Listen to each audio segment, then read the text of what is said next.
Vamos para a Bíblia. 1 Tessalonicenses, capítulo 5. Vamos para os versos 16 e nós iremos até o 18. Gente, quem já orou em voz alta na cidade? Andando na cidade e andava orando em voz alta. Quem já fez isso? Levante a mão. Quem me acompanha na loucura? Quem me acompanha na loucura? Você já fez isso, Felipe? Eu já fiz. Em voz alta mesmo. Em voz alta mesmo. Eu vou contar uma só. Das muitas que eu fiz. Eu tinha aula... dá para pensar isso, né? Eu tinha aula 1h30 da tarde, 1h30, 1h15, não lembro o horário.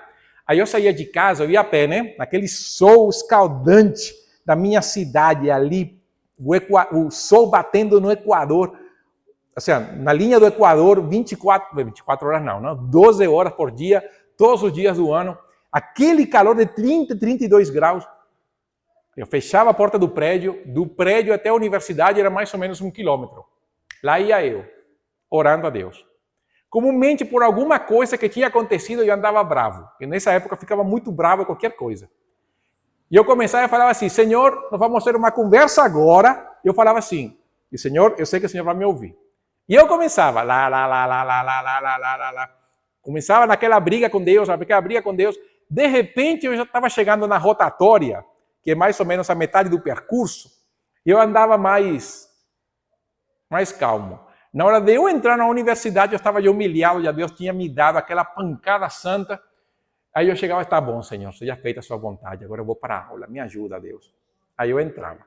Foi bom, olha, eu não vou dizer que foi ruim. Foi muito bom. Embora uma vez, em outra cidade, eu estava assim, no horário de pico, né? E eu vou andando, e eu vou orando, alguém ouve e fala, você tá louco? Vá para o manicômio. Aí eu falei,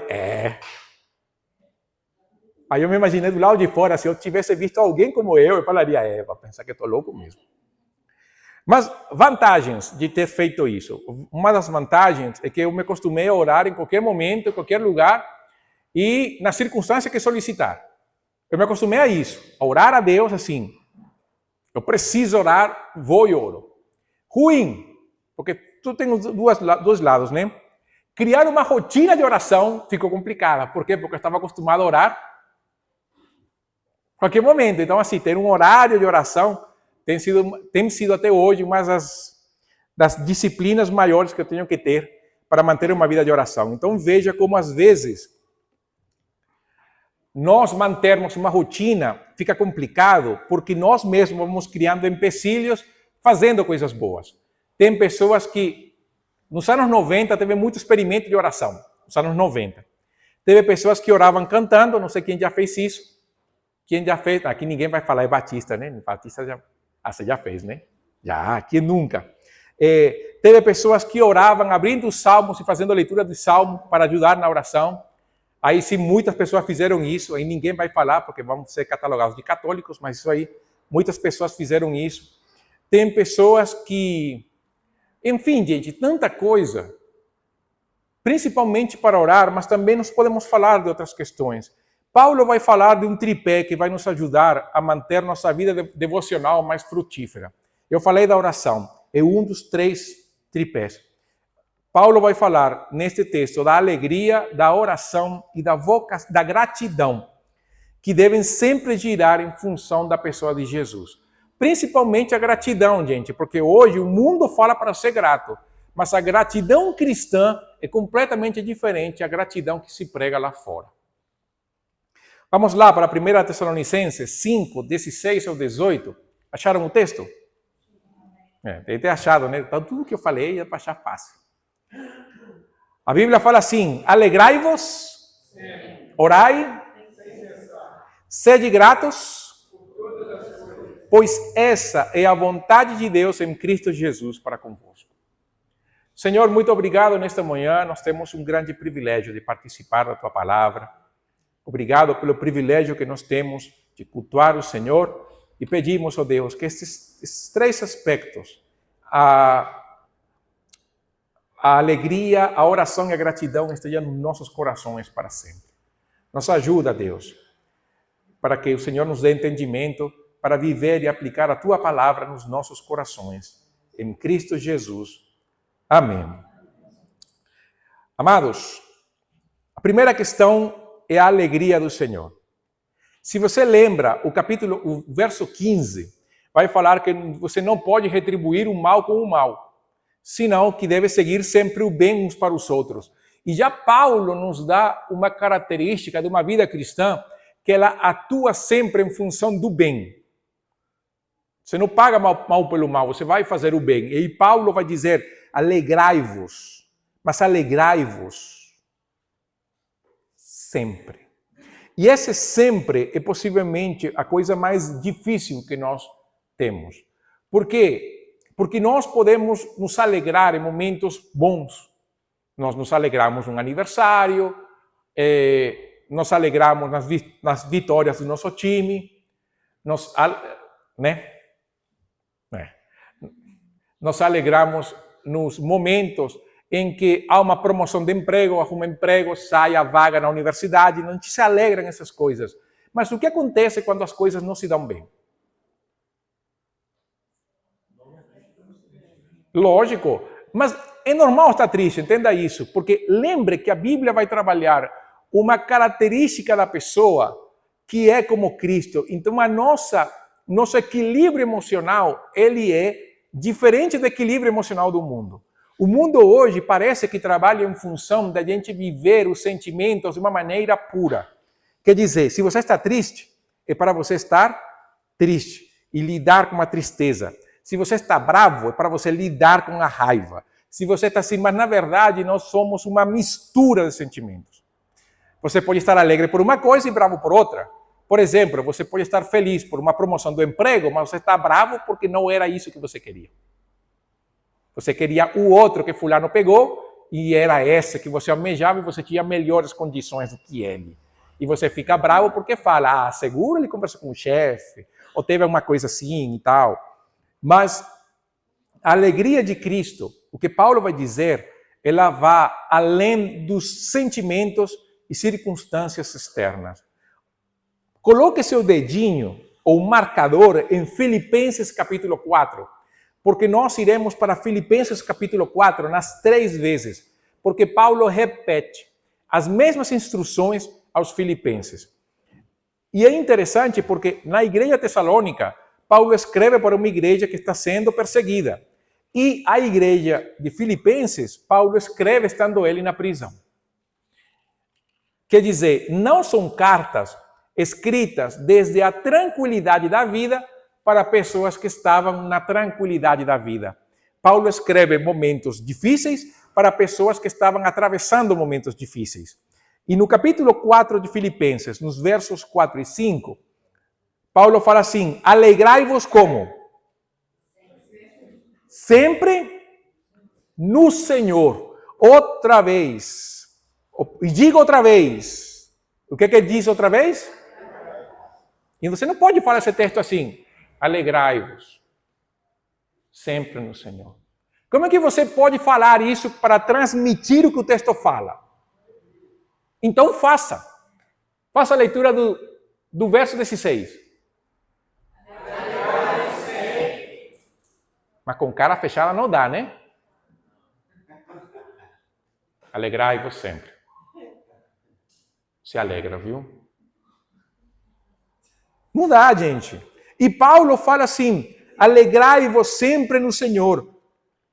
E digo outra vez, alegrai-vos, seja a vossa bondade conhecida por todos os homens. O Senhor está perto. Quando Paulo fala sobre a alegria do Senhor, Paulo está dizendo, a alegria nossa, ela é externa. Ela vem de Cristo, mas ao mesmo tempo ela é interna, porque Cristo está em nós. Então, as circunstâncias ao nosso redor não definem o que para mim é a fonte da minha alegria. Mas a Bíblia não é um livro que trabalha o conceito de você ser feliz. Há uma diferença entre a alegria do Senhor e ser feliz. E aqui nós vamos para os contrastes. Porque ser feliz hoje é basicamente você não ter nada que o torne triste. Mas a vida cristã é uma vida dura. E Jesus falou, no mundo tereis aflições. E aqui nós vemos um Paulo que vê aos Tessalonicenses uma igreja que sofre perseguição, e Paulo não diz nega a perseguição. Paulo diz alegrem-se. Em quem? Alegrem-se quando? Sempre. Mesmo que vocês estejam sendo perseguidos por causa da fé, alegrem-se, porque a alegria de vocês não é quando tudo na vida está bem. A alegria não depende de você mudar as circunstâncias para que você se sinta feliz. A alegria nossa vem pelo Senhor. A alegria nossa vem pelo entendimento que, mesmo o mundo desabar, mesmo as circunstâncias se tornem contrárias contra nós sempre teremos em Deus a fonte da nossa alegria. Por quê? Porque mesmo que nós neste mundo findarmos em momentos difíceis e partir para a eternidade sem nada, o nosso galardão no céu está garantido. Isso é alegria. A alegria não é, embora quem puder fazer, pode fazer, pegar um avião, ir para algum lugar, tirar aquelas férias maravilhosas e viver ali o tempo todo, ser feliz, retornar e o cartão de crédito estar de boas. Isso é feliz? Isso é felicidade? É. Você já pensou tirar férias, voltar e você não dever nada? Quem vai ficar triste com isso? Eu queria tanto estourar o meu cartão, mas eu não consegui. Quem fica feliz com isso? Todo mundo fica feliz de voltar de férias e falar sobre um cadinho, né? Mas a Bíblia trabalha a felicidade do cristão não em função daquilo que ele pode usufruir. Embora a Bíblia é partidária de que aquele que puder usufruir, pode usufruir. Entenda isso. Mas o que a Bíblia vai trabalhar é que a nossa alegria vem por causa do Senhor. Por isso, a alegria faz parte dos valores do reino de Deus, como fala em Romanos 14, 17, que fala que o reino de Deus não é comida, não é bebida, é o quê? É justiça, é paz e alegria no Espírito Santo. Aí você vê que a nossa alegria vem para Filipenses por causa do Senhor, Cristo. Aí Paulo aos Romanos fala que a alegria vem no Espírito. Mas quem é a fonte da nossa alegria no final de tudo? Quem é o benfeitor? O Pai. A alegria nossa é uma alegria trinitária. A nossa alegria vem por causa do Senhor. Então, o que Calvino fala desse texto? Fala que para que não sejamos abatidos pela aflição, tristeza, ansiedade e temor, ele nos manda descansarmos na providência de Deus. Porque a alegria nossa não está se as circunstâncias vão mudar. Porque e se as circunstâncias não mudarem? Já pensou isso? E se nós continuarmos na crise que nós estamos vivendo, a crise econômica, a crise política, a crise social, isso quer dizer que a nossa alegria está condicionada a isso? Não. E possivelmente nós temos que avaliar muito bem com relação a isso, porque quando nós nos angustiamos ao ponto de que isso rouba a nossa paz, é justamente a maneira de avaliarmos onde está a nossa esperança. Porque se a minha esperança está no Senhor, tudo que eu vejo ao meu redor vai ser uma maneira de dizer, olha, isso quer dizer que Cristo está às portas, em que a nossa redenção está mais próxima. E eu posso me alegrar com isso, mesmo que, quando eu compro alguma coisa, eu veja que está mais caro. E que eu tenha que cortar algumas coisas para tentar juntar outras. Mas a alegria de Deus, ela vai muito além do que isso. Marshall fala que o relacionamento que o crente tem com Cristo deve dar-lhe uma alegria estável e profundamente arraigada que o capacita a lidar com decepções e vê-las na sua perspectiva certa. Da alegria do seu coração, tem melhores condições de consolar outras pessoas. E ninguém consegue consolar bravo. Você já tentou consolar alguém bravo, estando você bravo? Fica triste não. Alegre-se. A pessoa vai chorar. Agora, a alegria, ela vem com outro fator. Se eu vivo na dependência de Deus, se eu vivo na alegria da dependência do Senhor, o verso 17 é consequência. Quando a Bíblia fala que nós devemos orar, aí tem, não, aqueles que pensam que deve ser como eu fazia, né, quando era adolescente. Sair pela rua e orar. Vai fazer isso, você vai ver. Barbacena é logo aqui. Onde eu morava não tinha Barbacena, então era tranquilo. Mas aqui não, gente. Cuidado. O que é orar? E nós falamos que orar é falar com Deus, né? Mas eu vou dar uma definição diferente de orar, que tem a ver muito com a primeira. Orar é depender de Deus. Porque quando nós oramos, sabe o que nós estamos dizendo? Senhor, eu não consigo fazer isto.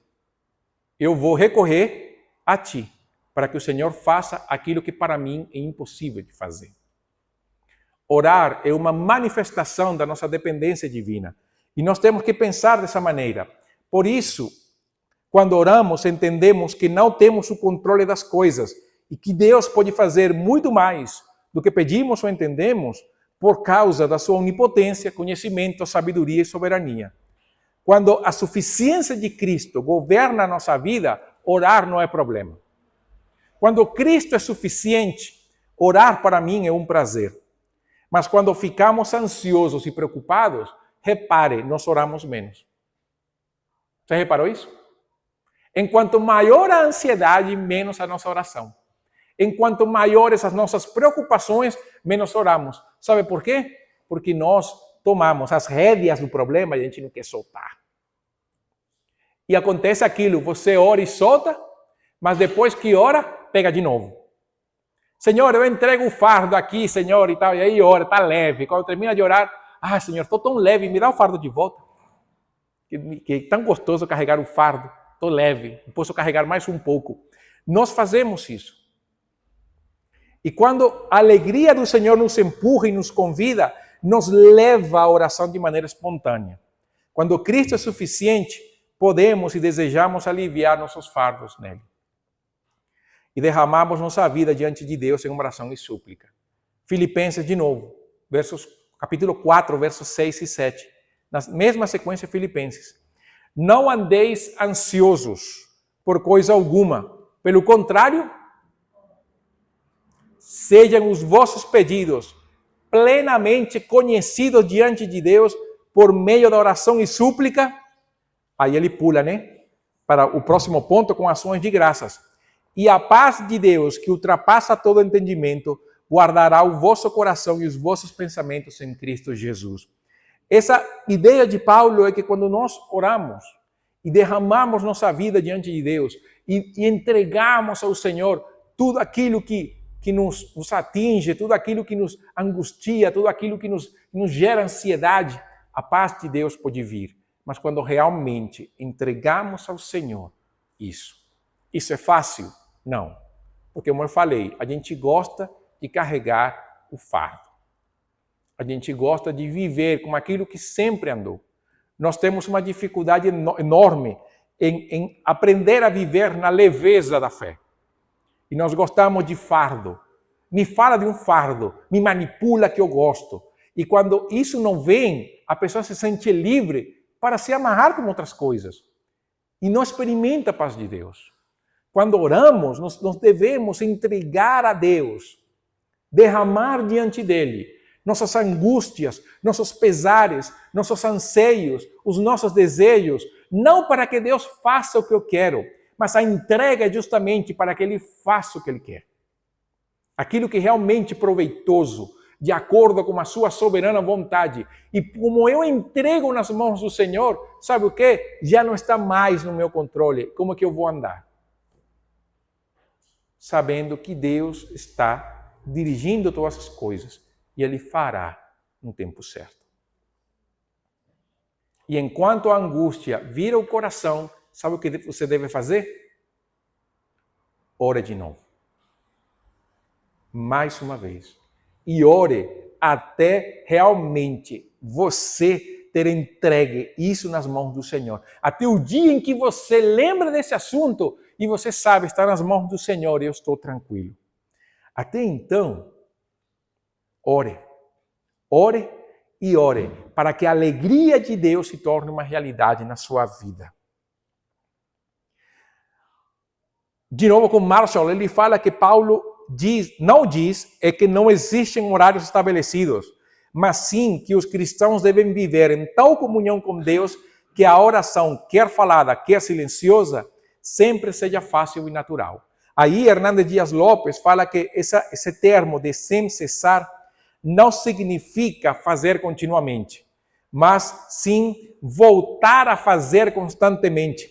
Devemos manter conexão permanentemente ativa com Deus, de modo que a nossa oração faça parte de uma longa conversa sem interrupções. E aí eu lembro de alguns missionários que falam que eles nunca encerram a oração com amém, porque eles falam que o amém será dado na eternidade.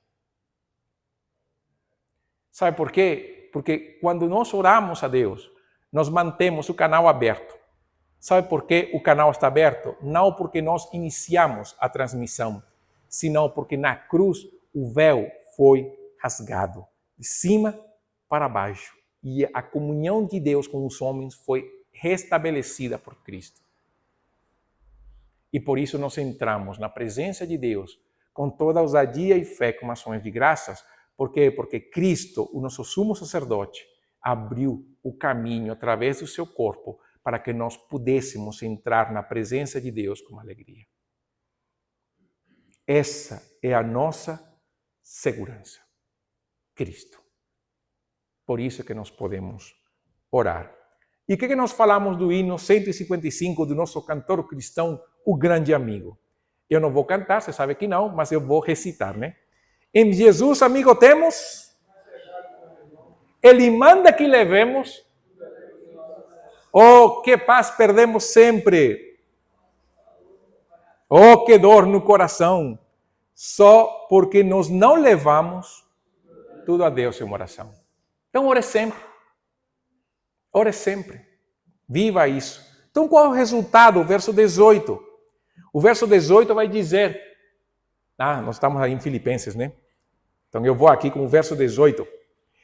Sede gratos por todas as coisas, pois essa é a vontade de Deus em Cristo Jesus para convosco. Filipenses vai dizer, sejam conhecidos nossos pedidos plenamente diante de Deus, por meio de oração e súplica, com ações de graças. Gente, quando o mundo fala de gratidão, ele fala de gratidão a quem? Porque não fala a Deus, não. Tem pessoas que falam, eu dou graças ao universo. Você já viu pessoas dando graças ao universo? A quem quer que for. Dão graças aos pais, à mãe, aos irmãos, ao namorado, ao marido, à mulher, aos filhos. Mas se você lembra a entrega dos Oscars deste ano, acho que foi este ano, ninguém agradeceu a Deus pelo prêmio. Aliás, teve um que agradeceu a Satanás pelo prêmio. Agora sim, todo mundo fala cruz credo, né? Mas todo mundo vai assistir filme, né?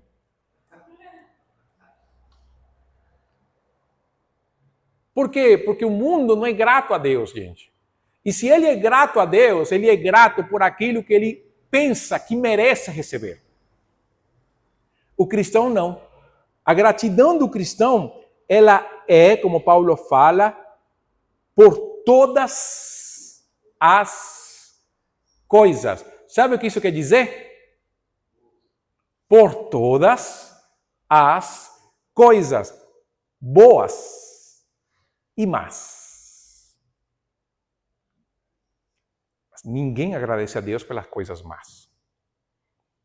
Nós lemos o livro de Jó, quando Jó fala, nu saí do ventre da minha mãe, nu voltarei, o Senhor deu, o Senhor tirou, bendito seja o nome do Senhor. Nós falamos, oh, que fé. Sabe por quê? Porque a gente não faz. Mas nós deveríamos fazer. Dar graças a Deus por todas as coisas. E Paulo fala, essa é a vontade de Deus. Agradecer a Deus por todas as coisas. Nem sequer uma opção. É a vontade de Deus, é algo que nós devemos fazer. Sabe o que é mandamento? Nem sequer opção, é mandamento. Deus manda, ordena a seu povo a ser grato. Como assim, gente? Porque se é a vontade de Deus, é para ser obedecida. Mas por que nós somos gratos a Deus? Quando vivemos com alegria no coração e oramos sem cessar, a gratidão a Deus surge espontaneamente. Porque entendemos que vier o que acontecer, Deus está operando e agindo de acordo com o desígnio da sua vontade soberana. Porque mesmo nos momentos difíceis, nós temos esperança no Senhor. Porque mesmo que o mundo veja o braço do juízo do Senhor, Deus estende misericórdia sobre o seu povo fiel. Quem fez o estudo do Apocalipse com a gente vai lembrar quando nós estudamos a igreja de Filipos, que Deus fala, eu te livrarei da hora da provação, é justamente que Deus liberta seu povo na provação, não da provação. Quer dizer, enquanto o mundo sofre as consequências do juízo de Deus que vem sobre o mundo pecador, o povo de Deus se alegra por causa de, porque há um Deus justo que reina. Uma coisa que a gente não faz.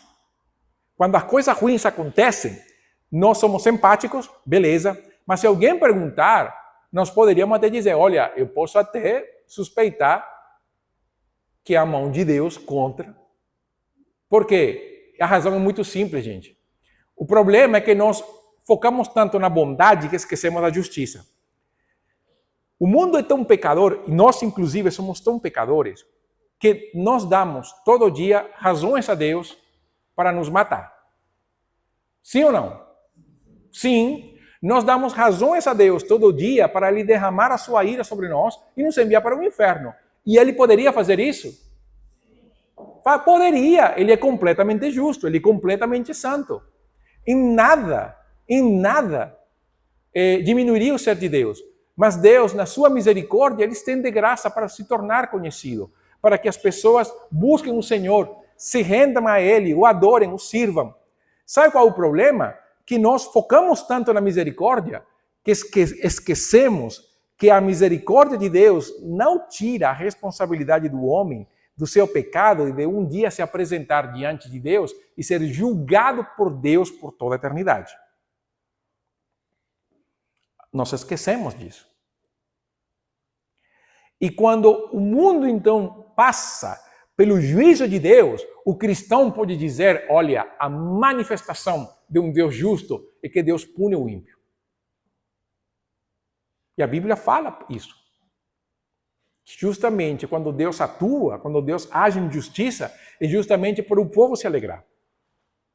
Não de uma maneira doentia, né? E falar, você viu, seu miserável? Não. Mas de entender, há um Deus que julga. Deus ainda julga. E para aquele que duvida, então mostrar isso para essa pessoa. Por outro lado, também, nós nos alegramos em Deus por causa do seu livramento. Porque no momento do juízo de Deus que vem, um cristão que morre, ele é liberto do juízo de Deus. Sim ou não? Sim ou não? Sim, gente, vai para a glória. Acabou. Melhor para ele, não é assim? Ninguém fala que sim. Sabe por quê? E ninguém quer morrer. E esse é um dos problemas que nós temos. Nós temos abraçado o existencialismo. E nós não temos uma perspectiva correta da eternidade. Mas quando o juízo de Deus vem e um filho de Deus morre nessa hora, para ele é lucro. O pior que ele poderia ter acontecido na vida aconteceu. Foi ver o juízo de Deus por causa dos outros. Mas ele vai para o repouso eterno, ele vai para os braços do Pai. Que coisa maravilhosa. Que coisa desejável. Então, um cristão, nos momentos difíceis, ele pode ser grato. Hernández Dias Lopes fala que em tudo dai graças não significa dar graças pelo mal moral. Ao contrário, é louvar a Deus sabendo que Ele é poderoso para transformar os vales em mananciais e o mal em bem. Porque isso Deus pode fazer com seus filhos. Mesmo nos momentos mais difíceis e duros da nossa vida, nós podemos experimentar o bem e a misericórdia do Senhor. Mesmo nos momentos de dor, de quebranto, mesmo nos momentos em que nós somos aflitos, nós podemos experimentar o consolo divino. Mas nós não. A nossa tendência é justamente ver que Deus possa nos livrar. E se Deus não nos livrar, então Ele não existe. Gente, se Deus permite que a gente passe por momentos difíceis, Ele sabe. E seja grato a Deus que você está em Cristo para atravessar esse momento difícil. Já pensou, sem Cristo, o quão desesperançador é isso? Mas enquanto nós estamos em Cristo, os momentos mais difíceis, nós sempre teremos a boa mão do Senhor para nos socorrer. Queridos, a vida cristã se fundamenta nesse tripé. Alegria, oração e gratidão. As três características falam sobre a nossa dependência absoluta no Senhor. Alegria constante, inclusive no meio das dores. A alegria do cristão, a nossa alegria descansa em Cristo, na sua obra perfeita. Nada nem ninguém poderá nos separar do amor de Cristo. As maiores adversidades não conseguem afastar o nosso coração de Cristo. O abismo mais profundo não separa Deus dos seus filhos. A alegria de um cristão não é andar como aqueles que andam fora de si. Na verdade, a alegria do cristão é a verdadeira cordura. Quando todo mundo anda no estresse danado, na falta de esperança, nos gritos de angústia, os cristãos se levantam como uma pessoa equilibrada que entende que acima de todas essas coisas, Deus é. E ele consegue elevar seus olhos aos céus e saber que seu socorro vem do Senhor. Isso deve trazer alegria ao coração. Enquanto outros vivem malgastando dinheiro em prazeres, apostas, vícios, o cristão encontra alegria plena na obra de Cristo. Quando meditamos na obra de Cristo, sua morte e ressurreição, encontramos plena segurança. Isso nos dá alegria no meio das dificuldades.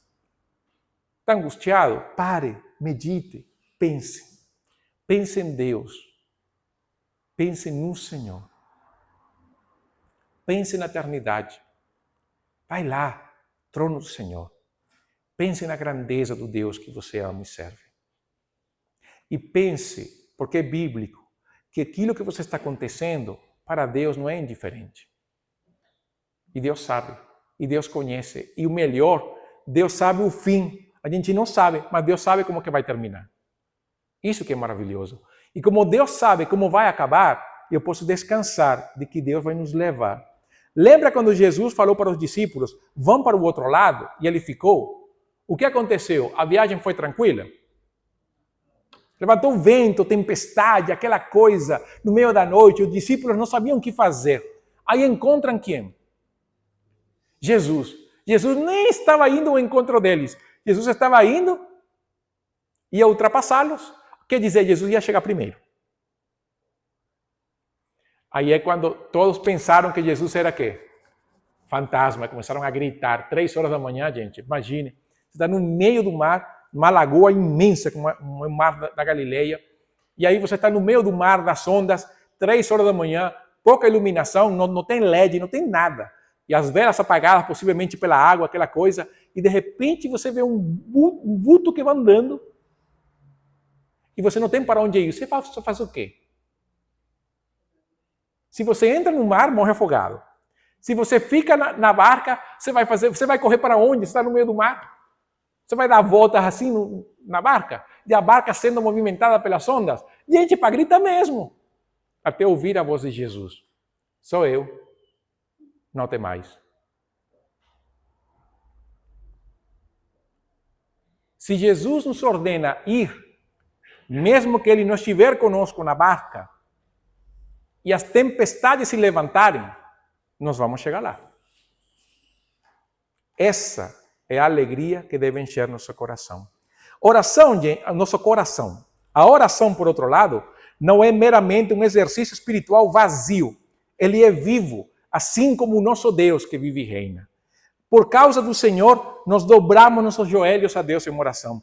Por causa da sua alegria em nós, o nosso prazer está na presença de Deus em uma adoração reverente, em louvor constante, oferecendo nossos pedidos porque sabemos que somente Ele pode fazer o que é impossível para nós. Oramos ao Deus Pai, do nosso Senhor Jesus Cristo, pela mediação e intercessão do Filho, sendo Ele o sumo sacerdote. Então aqui não há lugar para mais ninguém, não há mediador, não há santo, não há Maria, não há nada. Por quê? Porque o nosso mediador é Cristo.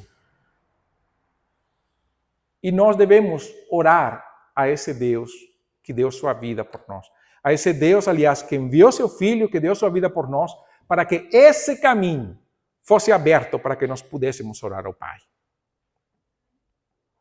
Isso deve encher nosso coração de motivação à oração.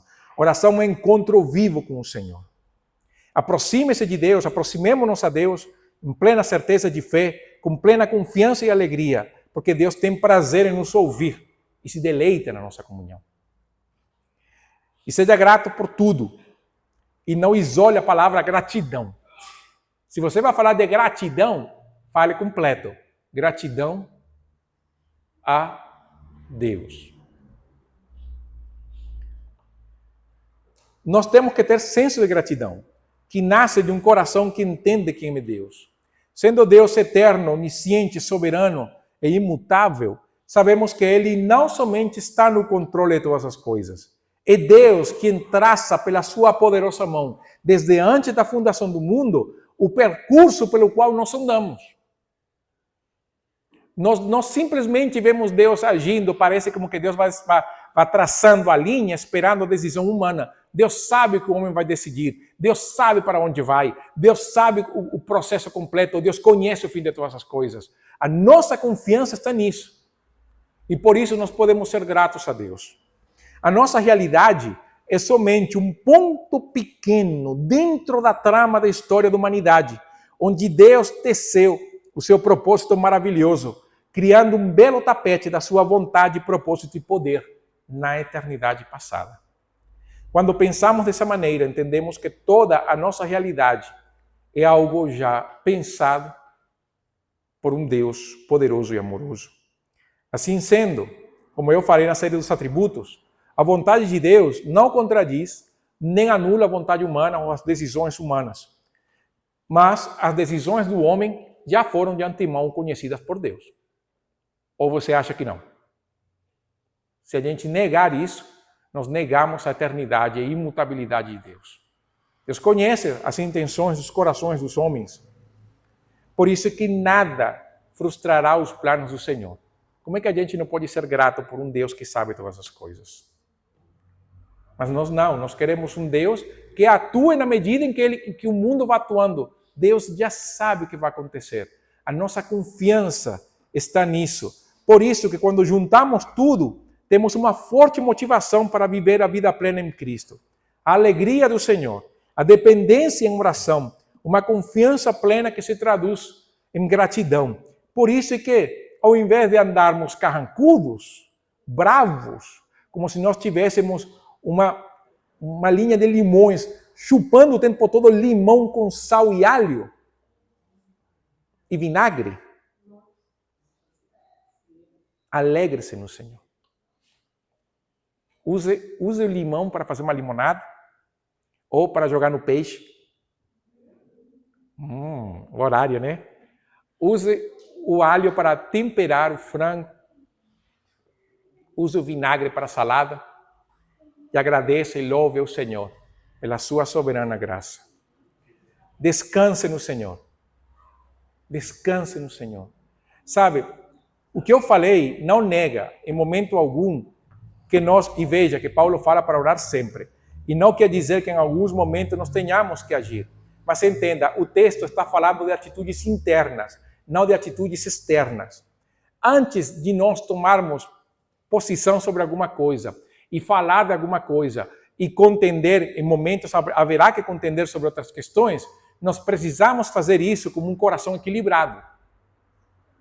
E para isso nós precisamos a alegria do Senhor, uma vida de oração constante e gratidão a Deus por tudo. Por quê? Porque suponhamos que você vai defender a fé com uma pessoa ímpia. Você vai, defende, e a pessoa não quer nada. e fala, e bate, e fala aquela coisa, e é grosso e tal, você não vai reagir com raiva. Porque a paz de Deus está na sua vida. Você pode até chorar de tristeza, sabendo que essa pessoa está rejeitando a vida de Deus por toda a eternidade. Mas você não vai chegar e vai falar assim, então, sabe o quê? Seu filho do capeta vai para o inferno, que é o seu lugar. Você vai chorar e vai orar por essa vida. Deus falou para Samuel, que é isso, gente? Deus falou para Samuel que ele tinha rejeitado Saul. Lembra? Deus falou para Samuel, eu rejeitei Saul. O que Samuel fez antes de falar com Saul? Você lembra esse detalhe? Samuel orou a noite inteira por Saul. E Deus falou assim, para de chorar por esse homem. Deus teve que falar, para o luto, vai, continua. Você vai ungir agora quem eu vou te mostrar. Lá vai ele unge Davi. Jeremias orava por Jerusalém. Olha, Jeremias teria razões para pedir a Deus que enviasse fogo do céu e consumisse a cidade de Jerusalém.